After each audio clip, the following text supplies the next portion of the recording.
नमस्कार मित्रांनो, MCM TV आणि साईसागर एंटरटेनमेंट नवी मुंबईतर्फे आयोजित स्टार महाराष्ट्राचे हा पुरस्कार सोहळा आम्ही दरवर्षी घेत असतो। हे वर्ष 6वं आहे। याही वर्षी आम्ही अशा काही नामवंत व्यक्तींची निवड केलेली आहे ज्यांनी खरंच शून्यातून विश्व निर्माण केलेलं आहे, ज्यांनी आपलं स्वतःचं पूर्ण आयुष्य ज्या पक्षासाठी वेचलेलं आहे, पक्ष मोठा होण्यासाठी त्यांनी स्वर्गीय गोपीनाथ मुंडे साहेबांच्या खांद्याला खांदा लावून पक्षवाढीसाठी परळी शहर असो, बीड शहर असो, महाराष्ट्र असो किंवा देश पातळीवर प्रत्येक ठिकाणी त्यांनी स्वर्गीय गोपीनाथ मुंडे साहेब यांच्यासोबत काम केलेलं आहे। ते वैद्यनाथ साखर कारखान्याचे माजी उपाध्यक्ष आहेत। भाजपा पक्षवाढीसाठी त्यांनी पूर्ण हयात घालवलेली आहे। भगवान सेनेचे ते संस्थापक सरसेनापती आहेत।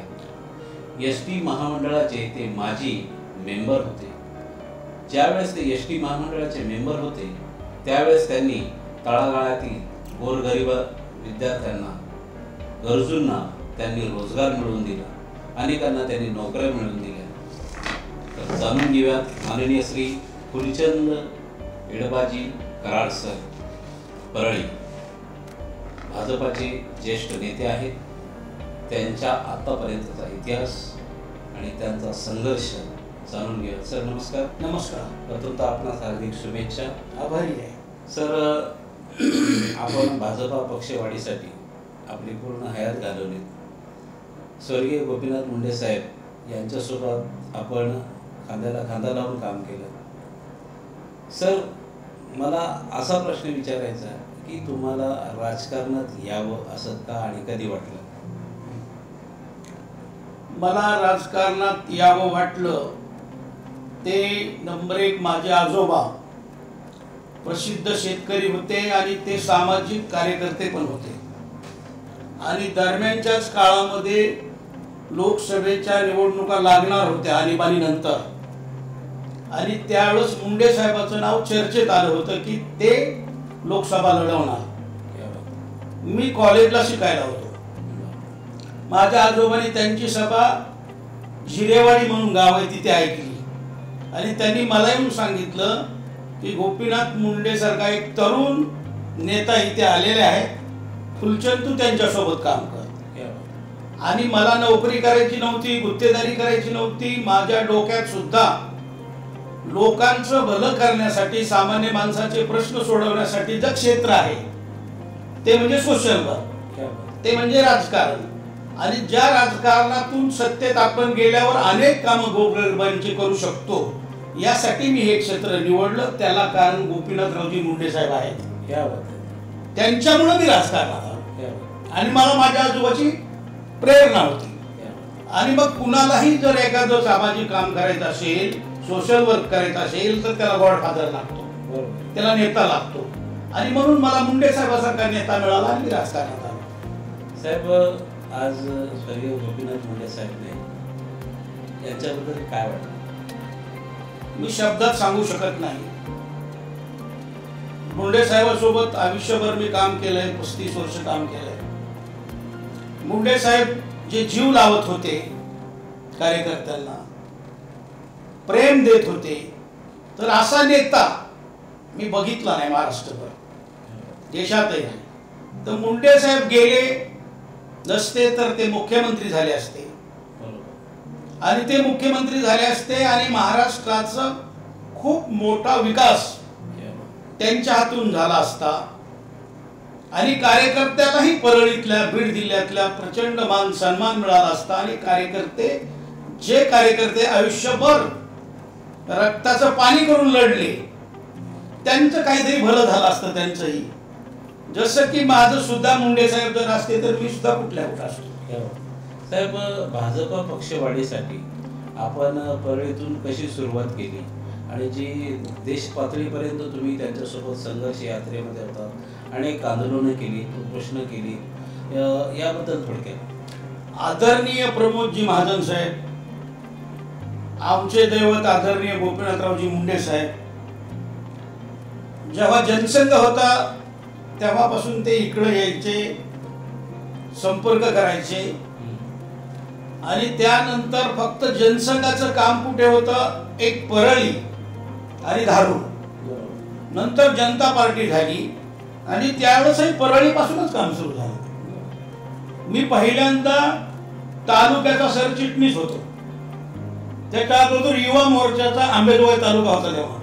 त्या आंबेजोगाई तालुक्याचा युवा मोर्चाचा अध्यक्ष, मग तालुक्याचा सरचिटणीस, मग जिल्ह्याचा सरचिटणीस, मग प्रदेशाचा चिटणीस. 10 वर्ष मी या जिल्ह्याचा मुंडे साहेबांनी मला अध्यक्ष ठेवलं होतं आणि तिथपासून मग आम्ही शून्यातून हे काम केलंय. साहेब, पक्षवाढीसाठी खूप प्रयत्न करावे लागतात आणि दिवस रात्र जागून नियोजन करावं लागतं. तर तुम्ही नियोजन कशा पद्धतीने करायचे आणि तुम्हाला कार्यकर्त्यांची कशी साथ असायची? आम्ही देहवादी वेळे कार्यकर्ते होतो. आम्हाला काही पाहिजे नव्हतं आणि आम्ही मुंडे साहेबांसाठी काम करायचो. आम्ही समाजासाठी काम करायचो, जनतेसाठी काम करायचो. एक काळ असा होता की गावात गेलं, खेड्यात, तिथे आम्हाला एजंट नसायचा अनेक गावांमध्ये. मग आम्ही गावातून चक्कर मारून फिरून मारुतीला नमस्कार करायचा, तूच बाबा आमचा एजंट, असं समजून चालायचं. ते त्याच्यामुळं त्या काळात राष्ट्रवादी तर तेव्हा नव्हती, पण त्या काळात काँग्रेसचं प्राबल्य पूर्ण देशात, महाराष्ट्रात आणि परळीत सुद्धा होतं. आणि मग आम्ही जीवाचं रान करून, आम्हाला काय माहित होतं का की महाराष्ट्रामध्ये भाजपची सत्ता येणार आहे, मुंडे साहेब उपमुख्यमंत्री होणार आहेत, मी एसटीचा बोर्ड मेंबर होणार आहे. कुणाला हे काही माहित नव्हतं, काही स्वप्नही बघितली नव्हती. फक्त मुंडे साहेबाच्या मागे उभं राहायचं आहे आणि एक ताकद निर्माण करायची आहे आणि महाराष्ट्रावर आपलं वर्चस्व निर्माण झालं पाहिजे, या हेतूने आम्ही प्रेरित होऊन ते काम केलं आहे. साहेब, पहिल्यांदा भाजप आणि शिवसेनेची सत्ता आली त्यावेळेस माननीय स्वर्गीय गोपीनाथ मुंडेजी उपमुख्यमंत्री झाले, आपण एसटी महामंडळाचे सदस्य झाले. त्यावेळेस तुम्ही तुमच्या ज्या गावातल्या, खेडेगावातल्या अनेक तरुणांना नोकरी मिळवून देण्यासाठी खूप प्रयत्न केले. त्याच्याबद्दल आजही लोक तुमची आणि स्वर्गीय गोपीनाथ मुंडे साहेबांची तारीफ करतात आणि ऋण व्यक्त करतात. याबद्दल काय? मी एक सांगतो तुम्हाला, मला काय पद होतं याच्यापेक्षा मुंडे साहेब जे मला सन्मान देत होते ते सगळ्यात मोठं पद होतं. ते जे इज्जत द्यायचे, अनेक मंत्री खाली मी हेलिकॉप्टरमध्ये, मला महाराष्ट्रभर घेऊन फिरायचे. का फिरायचे मला माहित नाही, पण मला महाराष्ट्रभर घेऊन फिरायचे. आणि मला इतकं म्हणजे मी स्वाभिमानी कार्यकर्ता, मी पदासाठी कधीच काम केलं नाही आणि म्हणून मला स्वाभिमान हवा आहे. आणि मुंडे साहेब प्रचंड स्वाभिमान देत होते आणि आम्ही काम करत होतो. ते महाराष्ट्रभर मला घेऊन फिरायचे. मुंडे साहेबाला एक माहित होतं, माझी जी काही काम करण्याची कसोटी आहे, त्यांना माहित होतं की फुलचंदरावला एकदा एक जिम्मेदारी सोपवली की ते काम फतेच करून येणार, तो किल्ला जिंकणार आणि ताब्यात घेऊनच परत येणार, खाली हात येणारच नाही. तानाजी मालुसरे, यस, इतकं त्यांना माहित होतं आणि तितकंच ते माझ्यावर जबाबदारी टाकायची, अवघड ती जबाबदारी. आणि माझी एवढी निष्ठा होती की मुंडे साहेबांसाठी प्राणही गेला तरी हरकत नाही. म्हणजे असा एक प्रसंग असायचा तेव्हा, खूप म्हणजे राजकारणामध्ये खूप संघर्ष असायचा आणि त्या संघर्षात आमचा जीव असा हातात मुठीत धरून आम्ही तो संघर्ष करायचा. एवढं काम आम्ही ते केलेलं आहे मुंडे साहेबांच्या नेतृत्वाखाली. सर, आमचा पुढचा प्रश्न असा आहे की आपले जन्मगाव कोणतं, तुमचं शिक्षण कुठे कुठे आणि कसं कसं झालं आणि पूर्वीची परिस्थिती कशी होती? माझं जन्मगाव परळी तालुक्यातच, म्हणजे तेव्हाच आंबेजोगाई तालुक्यात, आताच्या परळी तालुक्यात लिंबोटा म्हणून माझं जन्मगाव आहे. त्याला पांगरी लिंबोटा असं 2 गाव आहेत, पण माझं लिंबोटा जन्मगाव, तिथे माझा जन्म झाला. माझे आजोबा एक प्रगतिशील शेतकरी होते.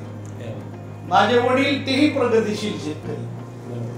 मला त्यांनी कमी काही पडू दिलं नाही आजोबांनी. आणि मी राजकारणात आलो तर त्या आजोबांना आणि वडिलांना मी एक हौस होती की आपला नातू, आपला मुलगा मुंडे साहेबांबरोबर काम करतोय, आपलं नाव कमवतोय, गोरगरिबासाठी लढतोय, हे त्यांना फार महत्वाचं वाटत होतं. साहेब आणि माझं शिक्षण 1ली ते 4थी लिंबोटा, 5वी ते 7वी पांगरी, 8वी ते 10वी परळीतलं संभाजी हायस्कूल.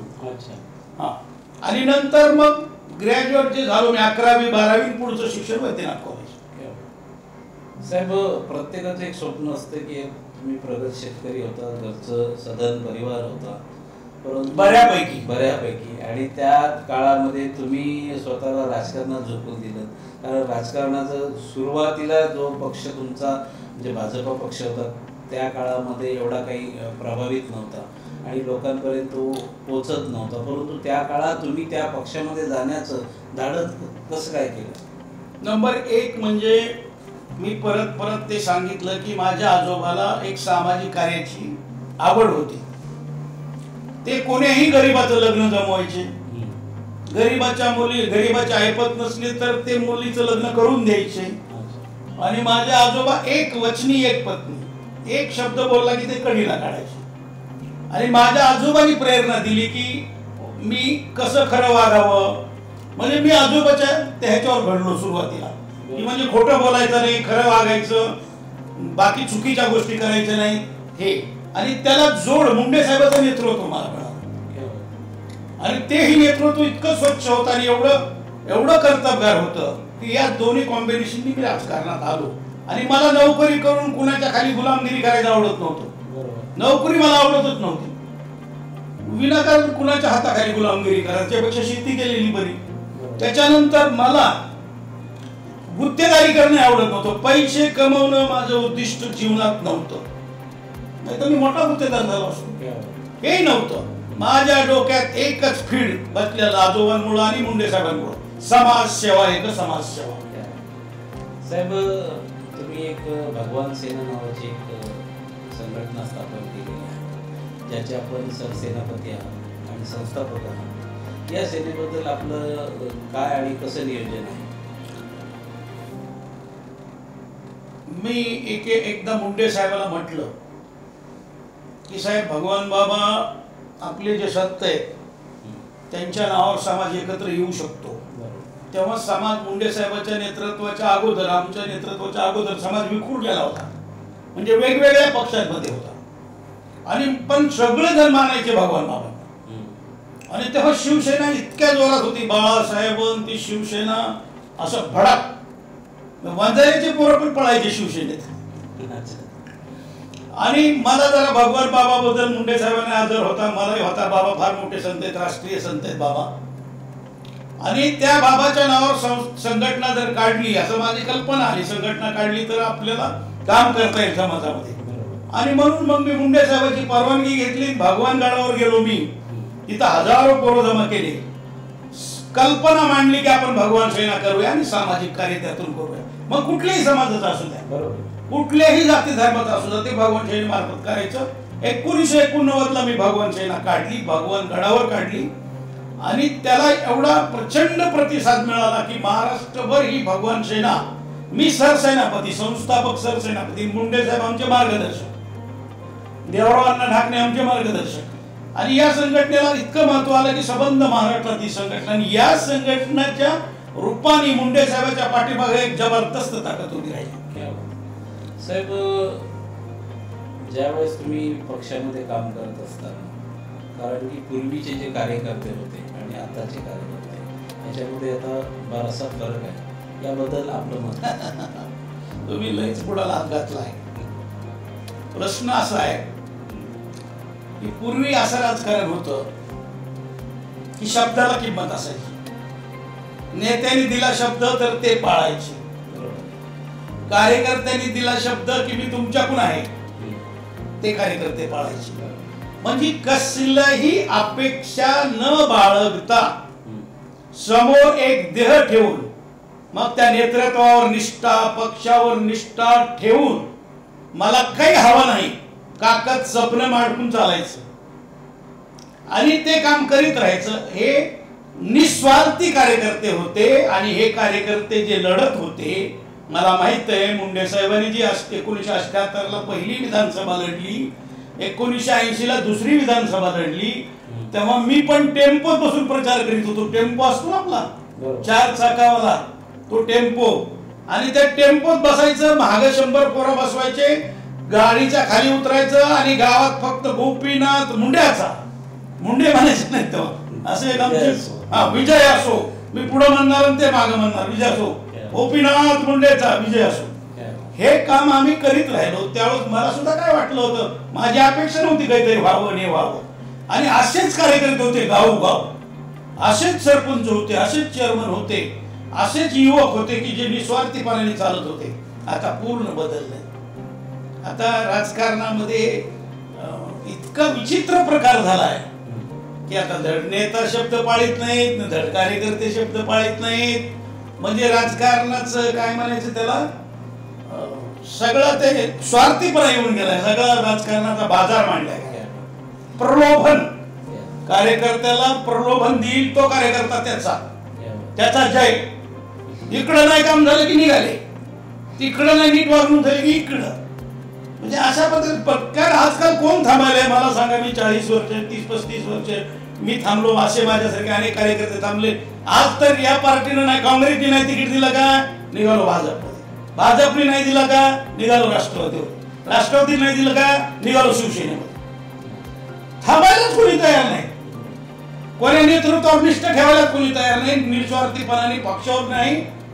आणि राजकारणात आर्थिक म्हणजे पैसा लागतो निवडणूक लढायला. फुलचंद कराड किती निस्वार्थीपणा आहे याच्याशी काय घेणं देणं आहे.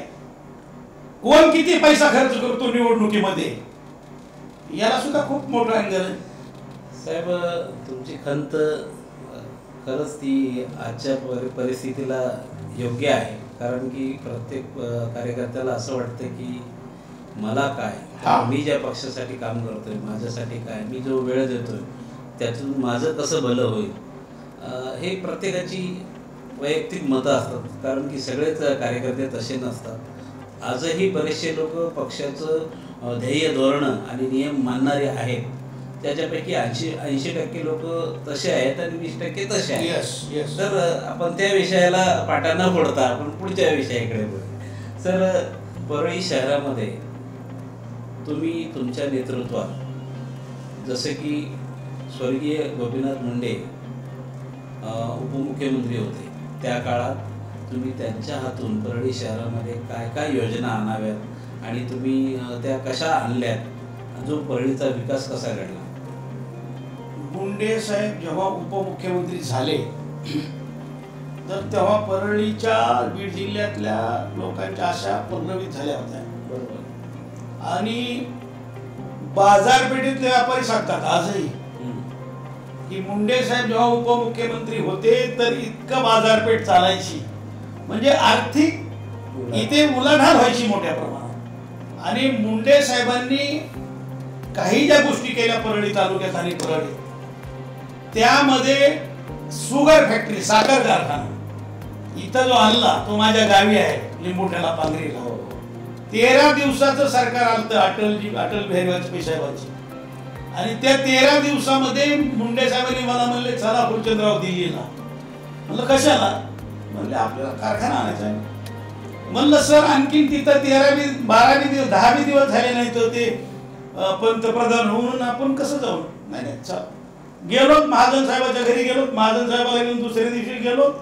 आता मुंडे साहेब आले म्हणजे महाजन साहेब लगेच निघाले. अटलजींना ते लगेच अर्ज केला की त्यांनी लगेच साईन करून दिली. दुसऱ्या दिवशी लायसन. आम्ही एवढ्या खुशी तिकडे आलो. या साखर कारखान्यामुळं शेतकऱ्यांचं तर भलं झालं. समजा माझं गाव सांगतो मी, माझ्या गावात एक लुना होती. लुना कळतं तुम्हाला? हो, मी वापरली. माझ्या गावात 2 सायकली होत्या, TVS लुना. हा. आणि आज माझ्या गावात 500 मोटरसायकल आहेत. एक सॅम्पल सांगितलं तुम्हाला. म्हणजे प्रत्येक 5 मुलं असले तर 5ही मुलाला 5 वडिलाला आहे, इतके गाड्या आहेत. आणि हे एकल्या लिंबुट्यात नाही तर संबंध परळी तालुक्यामध्ये ही परिस्थिती आली. आर्थिक प्रगल्भता जी आली ती त्या साखर कारखान्यात, आणि ती मग मुंडे साहेबांमुळे. आणि त्या साखर कारखान्याचं चेअरमन मुंडे साहेब होते. त्या कारखान्याचा 10 वर्ष मी उपाध्यक्ष होतो. ठोंबरे म्हणून एक एमडी आणले होते, विलासराव साहेबाकडे होते, मुंडे साहेबांनी मागून घेतले. फार अत्यंत कर्तव्यवान अधिकारी आहेत, त्यांनी पण स्वतःचं नॅचरल शुगर उभं केलंय. तर मुंडे साहेबांच्या नेतृत्वाखाली ठोंबरेनी, पंडित अण्णांनी आणि मी तिघांनी स्पॉटवर काम करून तो कारखाना मुंडे साहेबांच्या नेतृत्वाखाली उभा केला. मुंडे साहेबांनी सारे फंड्स उपलब्ध करून दिले. मुंडे साहेबांनी काही कमी पडू दिला नाही, तो शुगर उभा राहिला आणि त्यामुळे शेतकऱ्यांचं भलं झालं. इथं एक प्रश्न परळीचा फार मोठा होता. रेल्वे आलेली परळीची निजाम काळात, तर त्या रेल्वेला इथं ब्रिजच नव्हता आणि ती सारी एक तोंडी वाहतूक आहे. आताही जो रस्ता हायवे अंबेजोगाईकडून येतो, इकडे गंगाखेडला जातो, इकडे तुम्ही आलात ते बीडला जातो, पुढे मुंबईकडे जातो नगर मार्गे. तर इथे फाकट लागलं की सगळी ट्रॅफिक एवढी जाम व्हायची की अर्धा तास बंद. गरोदर महिलेला म्हणजे तिथं डिलिव्हरी यायची पाळी असायची, आजारी माणसाचा जीव जायची पाळी असायची. तो ओव्हर ब्रिज तो मुंडे साहेबांनी केला त्यांच्या काळामध्ये. परळी 12 ज्योतिर्लिंगापैकी एक आहे तीर्थक्षेत्र. त्या तीर्थक्षेत्राचा विकास डेव्हलप करण्याचं काम मुंडे साहेबांनी केलंय. आता ते राहिलं नाही. डोंगरावर एक सुंदर गार्डन केलं होतं, अत्यंत सुंदर. आणि थर्मल पॉवर स्टेशन, मुंडे साहेब वीज मंत्री होते ना, मग थर्मल पॉवर स्टेशन नवीन 2 झाले, त्यांच्याच काळात झाले. अशा महत्वाच्या ज्या गोष्टी आहेत, तर परळीचं नाव संबंध आशिया खंडात करण्याचं काम ते मुंडे साहेबांनी केलं आणि त्यांच्या पाठीमागं मी खंबीरपणाने त्यांच्या खांद्याला खांदा लावून काम केलं. सर, परळीत आता अशा काय समस्या आहेत जेणेकरून आज त्या सोडवाव्याशा वाटतात आणि इथल्या स्थानिक नेतृत्वाला तुम्हाला सांगावंसं वाटतं? परळीमध्ये पहिली गोष्ट, आता जी 30 वर्षापूर्वी 40 वर्षापूर्वी लोकसंख्या होती, त्यावेळेला जे काही योजना, नळ योजना असतील काय असतील झालेल्या, नंतर थोडं बहुत त्याच्यामध्ये वाढ झालेली आहे. परंतु आज जी परळीची लोकसंख्या आहे त्या मानाने सर्व लोकांना पिण्याचं पाणी जे आहे ते मिळेल अशी अवस्था नाही. रस्ते आजही म्हणजे सर्व परळीत झालेत असं म्हणता येणार नाही. त्याच्यामुळे परळीमध्ये आहेत समस्या, खूप समस्या आहेत. एक प्रश्न महत्वाचा आहे, परळीत प्रदूषण प्रचंड आहे. परळीत प्रदूषण प्रचंड आहे कारण इथं 5 युनिट आहेत थर्मल पॉवर स्टेशनची. मध्येची एक राखेची सिमेंटची फॅक्टरी आहे आणि परळी आता वीट भट्ट्याची परळी झाली आहे. संबंध परळीला विळखा घातलाय वीट भट्ट्याने आणि म्हणून एवढं प्रचंड प्रदूषण आहे इथं की लहान मुलं आजारी पडतात, म्हातारी माणसं आजारी पडतात. आपण जर सकाळी बघितलं तर आपल्या घरावर पूर्ण राखेचा थर असतो.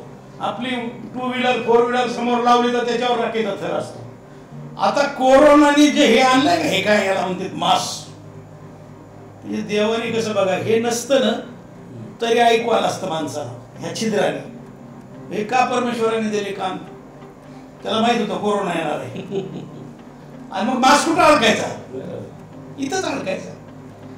आता या मास्कमुळे थोडासा काय फायदा झाला तर इथे जे प्रदूषणामुळे जे नाकात राख घुसायची, तोंडात घुसायची, तर तेवढं तरी मास्क लावल्यानं बरं वाटतं. सर, वेळेप्रसंगी अनेक पक्ष कार्यकर्ते आपल्या सोयीनुसार पक्ष बदलत असतात किंवा पक्षासाठी जीवाचं रान करून पक्ष उभा करण्यासाठी किंवा एक निष्ठा म्हणून किंवा कुठल्याही प्रकारचा स्वार्थ न बाळगता त्या पक्षासाठी काम करत असतात. अशा काही कार्यकर्त्यांना तुम्ही काय संदेश द्याल जेणेकरून पक्ष संघटित राहावा आणि पक्ष अजून त्यांनी वाढवावा? तुम्ही म्हणलात तसं सगळेच कार्यकर्ते लाभार्थी नाहीत. आजही बहुतांश कार्यकर्ते इमानदार आहेत, नेत्यावर निष्ठा ठेवणारे आहेत, गुत्त न करणारे बी आहेत, कॉन्ट्रॅक्ट न घेणारे आहेत. पण ते कुठे आहेत? आपापल्या घरी बसून आहेत. त्यांना बाहेर काढण्याची गरज आहे. म्हणजे नेत्यावर निष्ठा ठेवून चालणारी कार्यकर्ते आहेत, पण त्या कार्यकर्त्यांना जर कामाला लावलं तर ती कार्यकर्ते कामाला लागू शकतात. सर, तुमचं कार्य खूप मोठं आहे. तुम्ही अनेक काम केलेलं आहे, समाज प्रबोधन केलेलं आहे, समाजाचं कल्याण केलेलं आहे. शिक्षण असो, सामाजिक असो, या गोरगरिबांना नोकरी मिळवून देणं असो किंवा अनेक क्षेत्रामध्ये तुम्ही उन्नती केलेली आहे, समाज वाढीसाठी तुम्ही प्रयत्न केलेले आहेत. याची दखल अनेक संघटनांनी घेतलेली आहे. तुम्हाला अनेक पुरस्कारांनी सन्मानित केलेलं आहे. आज या मुलाखतीमध्ये अशा कोणत्या संघटनेचा विशेष करून तुम्हाला त्याचा उल्लेख करावा असं वाटेल? मी भगवान सेनेत गेले, संघटना स्थापन केल्याच्या नंतर मला अध्यात्माची पण खूप आवड आहे. बरोबर. आणि माझे गुरु भीमसेन महाराज, भगवान गडकर, माऊली महाराज यांच्या सानिध्यात गेलो. त्यांच्या सानिध्यात जाऊन मी तल्लीन झालो त्या कीर्तनामध्ये. आणि ते कीर्तन करत असताना आम्ही गडावर एक सप्ताह केला. भगवान गडावर एक मुंडे साहेब उपमुख्यमंत्री असताना, मी एसटीचा बोर्ड मेंबर असताना एक प्रचंड मोठा सत्कार केला, आपलं स्वागत म्हणजे सप्ताह केला. आणि त्या सप्ताहाला सीएम मनोहर जोशी साहेब सुद्धा आले होते. आणि त्यावेळेस म्हणजे भीमसेन महाराजांनी मला एक काय म्हणायचं पुरस्कार दिला, एक पदवी दिली, हरिभक्त परायण फुलचंद कराड. ही पदवी दिली त्यांनी मला, ती माझा अविस्मरणीय आहे. दुसरं, भगवान आपलं जेव्हा एसटीचा बोर्ड मेंबर झालो तेव्हा माझा एक मोठा सत्कार मुंड्यात झाला, मुंडे साहेबाच्या हाताने. आणि त्याला माऊली महाराज चाकरवाडीकर आले होते. हो, चाकरवाडीकर आले होते, खूप लोक होते. आणि तेव्हा पण मला एक सत्काराचं प्रमाणपत्र दिलेलं आहे. देव देश आणि धर्मासाठी असं माझ्यासाठी म्हटलं होतं. देव देश आणि धर्मासाठी प्राण घेतला हाती, चूर आम्ही सरदार आम्हाला काय कुणाची भीती.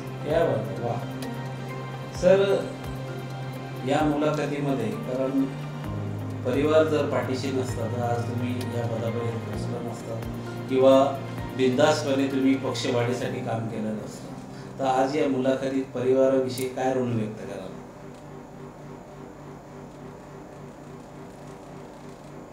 माझं सांगितलं, आजोबांबद्दल सांगितलं, वडिलांबद्दल सांगितलं. मला जे माझी अर्धांगिनी मिळाली, ती अर्धांगिनी माझं नशीब इतकी चांगल्या स्वभावाची मिळाली की माझ्या कार्याला तिने सतत प्रोत्साहन दिलं. आणि जेव्हा जेव्हा संघर्ष झाला, अनेक वेळा त्या संघर्षामध्ये एकमेकावर केसेस झाल्या आणि आम्ही फरार पण होतो. पोलीस आमच्या मागे लागायचे, मग आम्ही फरार. अशा वेळेला सुद्धा माझी अर्धांगिनी म्हणली नाही की असलं कशाला भानगडी करायला तुम्ही. तिन्ही घर सांभाळलं, तिन्ही घर सांभाळलं. आणि त्यांनी मला असं विचारलं नाही की काय साहेब तुम्ही काय करताय, कशाला हे फिरताय, तुम्हाला काय मिळतंय. अजिबात नाही, तुम्ही काम करत राहा, मी तुमच्या पाठीमागे आहे. जसं स्वामी समर्थ म्हणतात ना, मी तुझ्या पाठीमागे आहे, भिवू नकोस. तसं माझ्या बायकोने सांगितलं, भिवू नका, मी तुमच्या पाठीमागे आहे. आणि माझ्या फॅमिलीचं बॅकग्राऊंड असं की मला 4 मुली, एक मुलगा आहे. मुलगा म्हणजे फर्ग्युसन कॉलेजला ग्रॅज्युएट झालाय. आता माझा एक दुधाचा मोठा प्रकल्प सुरू झालाय. पॅकिंग पिशवी काढतोय मी, वैद्यनाथ दूध. आणि आता सध्या प्रोजेक्ट इथे कारखान्याच्या समोरच, तिथे माझ्या गावीच प्रकल्प, तो प्रकल्प तो बघतोय. माझ्या 4 मुलीपैकी एक मुलगी MD डॉक्टर आहे.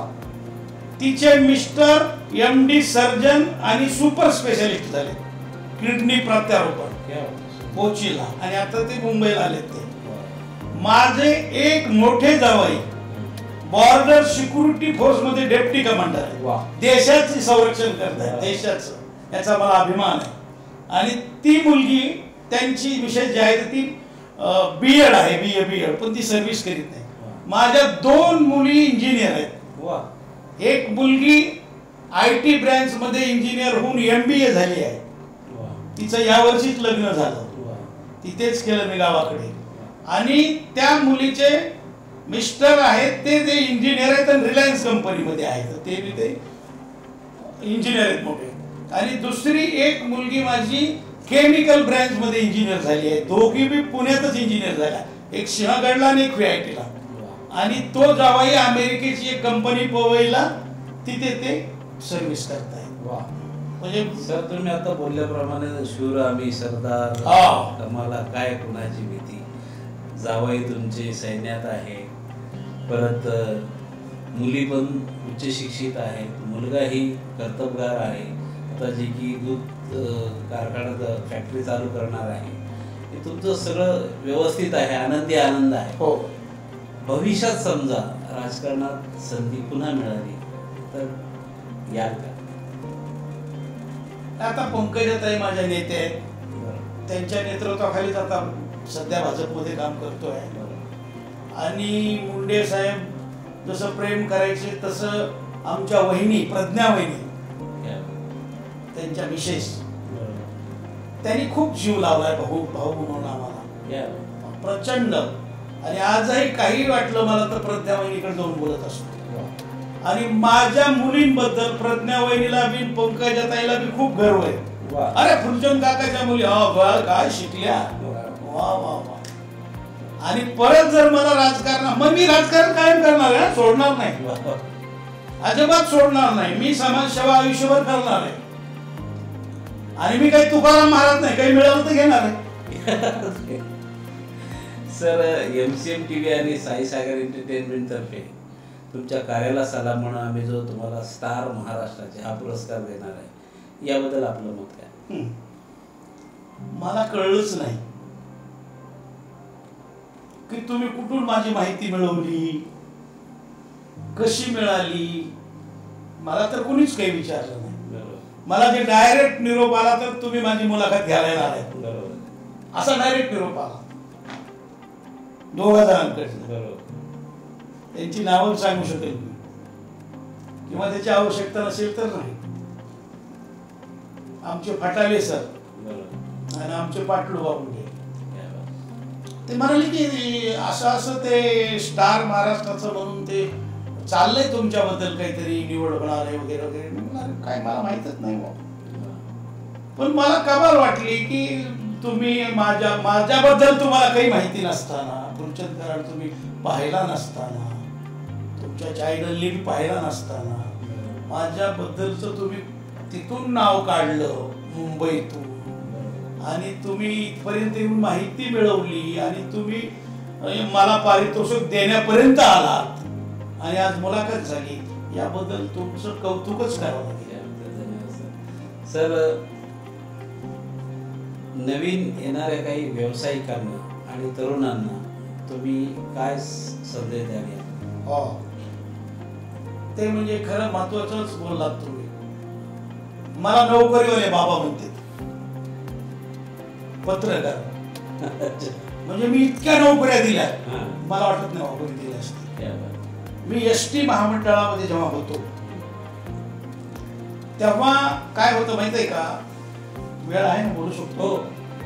तेव्हा ST महामंडळात गेल्याच्या नंतर मी अभ्यास केला, तर तेव्हा अगोदर काँग्रेसच्या काळात 60-40 रेशो होता. म्हणजे 60% लेखी आणि 40% ओरल. नंतर आम्ही बोर्ड मेंबर व्हायच्या अगोदर 90-10 करून ठेवलं होतं त्या जुन्या अधिकारी. म्हणजे आम्हाला 10च मार्क द्यायचा अधिकार आणि 90 मार्क लेखी. मग हे मी मुंडे साहेबांकडे मांडलं. मला त्यावेळेस सगळ्यांनी पुढं केलं. तुम्ही मुंडे साहेबांच्या मुंडे साहेबांना घेऊन आम्ही मनोहर जोशी पंत आपले मुख्यमंत्री साहेबांकडे गेलो आणि त्यांना एकच सांगितलं, 90-10 मध्ये सर्व पोरं लागतील शहरातली, 90 मध्ये अभ्यास करून तेच लागतील, आणि ते तुमच्या कंडक्टरच्या नोकऱ्या करणार नाही, ते रिझाईन देतील. आणि याच्यात ग्रामीण भागातल्या मुलांना ज्याला नोकरी पाहिजे आहे ते बाजूला राहतील. आणि म्हणून तुम्ही काय करा, 40% आम्हाला ओरलला अधिकार आणि 60%चे लेखी करा. शेवटी मुंडे साहेबाला पटलं आणि मग त्यांनी मनोहर जोशींना पटवलं आणि 70% मार्काचं लेखी, 30% मार्क आम्ही ओरल, आणि मग प्रचंड कंडक्टर केल्या. हो, आज गाडी ST उभी केली तर तुम्हाला कंडक्टर किंवा ड्रायव्हर फुलचंद कराडी लावलेला दिसत. आणखीन एक ऐतिहासिक निर्णय घेतला एसटी. जो निर्णय असा आहे की महिला एसटी मध्ये नोकरी मिळत नव्हती महिलांना, मुलींना, कंडक्टर बी नाही, ड्रायव्हर बी नाही. आणि मी मांडलं पहिल्यांदा की मुलींना वाहक म्हणजे कंडक्टर म्हणून घ्या. तो बोर्डाने आमचा विरोध केला, मुलींना कोण नोकरी करू देईल, त्यांना कशाला घ्यायचं. नाही, मी म्हणलं करायचंय, हे घ्यायचंय. आणि पहिला प्रयोग म्हणून आपण शहरात त्याला नोकरी देऊ. तेव्हा महामंडळाच्या गाड्या काही सिटी बस बी चालत होत्या, म्हणजे औरंगाबाद, पुण्याच्या अनेक शहरात, धुळे वगैरे. तर द्या. आणि मग ठराव केला, जाहिरात दिली, महिला कंडक्टर आल्या आणि त्याचा प्रयोग शहरांमध्ये झाला. आज हजारो महिला कंडक्टर आहेत आणि खेड्यात सुद्धा जातात. हा, दुसरं, थर्मल पॉवर स्टेशन मध्ये माझी युनियन आहे, प्रकल्पग्रस्त ज्यांची जमीन गेलेली आहे अशांच्या मुलाला नोकरी पाहिजे म्हणून मी झगडत राहिलो आणि आज तिथं पण हजारो मुलांना नोकरी मिळालेली आहे. साखर कारखाना जो मुंडे साहेबांनी काढला, तर तिथे पण मुंडे साहेब असतील, मी असतील, पंडितांना असतील, तिथे पण आम्ही अनेक लोकांना नोकऱ्या दिल्या. आणि माझ्या शाळेचे 5-7 युनिट आहेत, तर तिथे पण मी लोकांना रोजीरोटीसाठी नोकरी दिली. यात संदेश पण काय सांगा, तरुणांनी नोकरी करावं का राजकारण करावं? नाही, ज्याला नोकरी करणं शक्य आहे त्यांनी नोकरी करावी,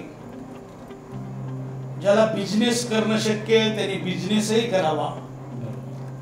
राजकारणाच्या पाठीमागं एखाद्या नेत्याचा उदळ करण्यासाठी जाऊ नये. राजकारणात काहीतरी कमवायचे म्हणून जाऊ नये. राजकारणात जरूर जावं, पण समाजसेवा करायची म्हणून जावं. साहेब, सध्या ओबीसी समाजाचं आरक्षणाबद्दल विषय चालू आहे, याबद्दल थोडक्यात. मी भगवान सेनेचा सरसेनापती आहे. वंजारी समाजाच्या 21 संघटनांची एक बैठक पुण्याला आम्ही केली आणि त्याच्यामध्ये तुमच्या प्रश्नाच्या उत्तराकडे याच्यातूनच आलोय. त्याच्यामध्ये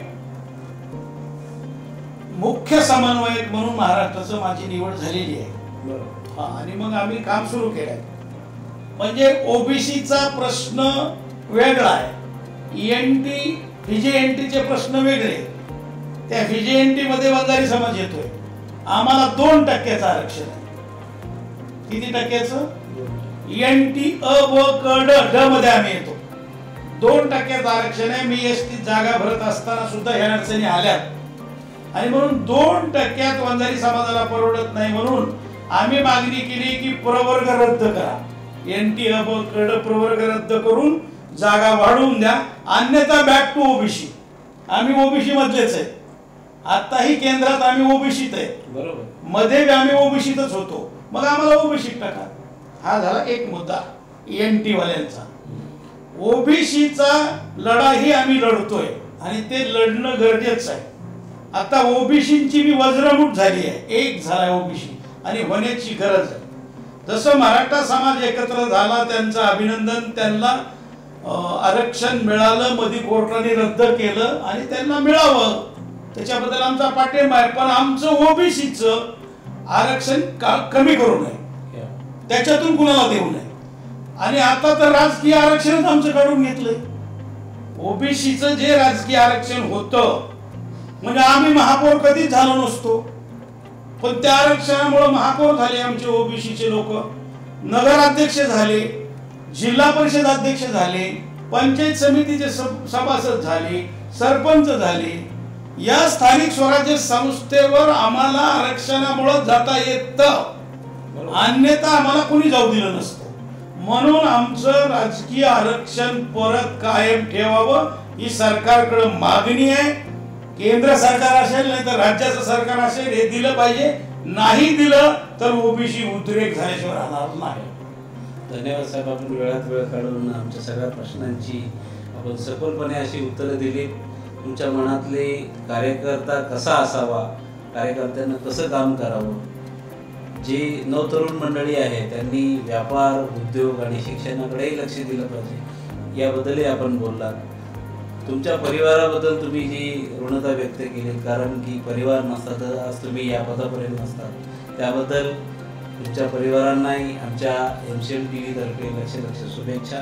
थँक्यू. लवकरच आमचा MCM TVचा हा स्टार महाराष्ट्र पुरस्कार सोहळा नवी मुंबईमध्ये होणार आहे. आपण सहकुटुंब सहपरिवार येऊन आमचा हा मानाचा पुरस्कार स्वीकारावा अशी आपल्याला विनंती. जय हिंद. थँक्यू. आभारी आहे.